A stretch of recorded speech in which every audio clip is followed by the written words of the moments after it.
الاجواء التنظيميه رائعه، نتمنى الامور تبقى غاده في هذا المستوى هذا ان شاء الله يكون خير ان شاء الله. كيفاش كتشوف بالنسبه لنتيجه الذهاب 100% نقدر نقول بان 50% مطمئنه، ولكن الكره هي الكره هذه يعني الكره كتحكم حتى 90 دقيقه، وان شاء الله انتصار غيكون حليف فريق الوداد البيضاوي.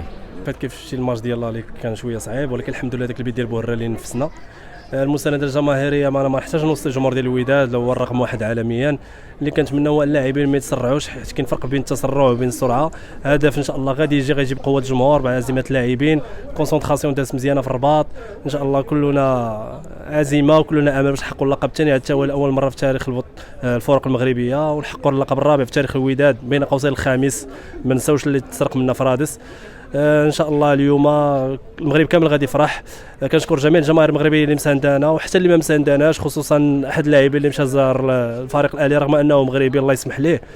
كنتمنى ان النتيجه تكون ايجابيه ونفرحوا في نهايه المقابله، وكنتمنى زفين فان دي بروك يرجع للاختيار الصائب ديال الوداد اللي هو 4-3-3 اللي هو لا دي ان ديال الوداد، وبين ان شاء الله باش نحققوا نتيجه ايجابيه كيف قلت لك ونحققوا اللقب الثاني على التوالي. غياب كيقول واحد المثل الوداد بما الحضر. بالنسبه للمترجي فهو راجع من اصابه، حتى لو نيفو ديالو في الماتشات اللي كانوا ما كانش نيفو اللي كبير. لاحظنا في الماتش الذهاب بانه ما كانش خطوره، بالعكس جاو دي زوكازيون ديال ديبيوت نيت وضيعهم. الحمد لله كاين بوهره، كاين اناجم اليوم اللي كنعولوا عليه ان شاء الله يدخل تيتولار في المكان ديال المترجي.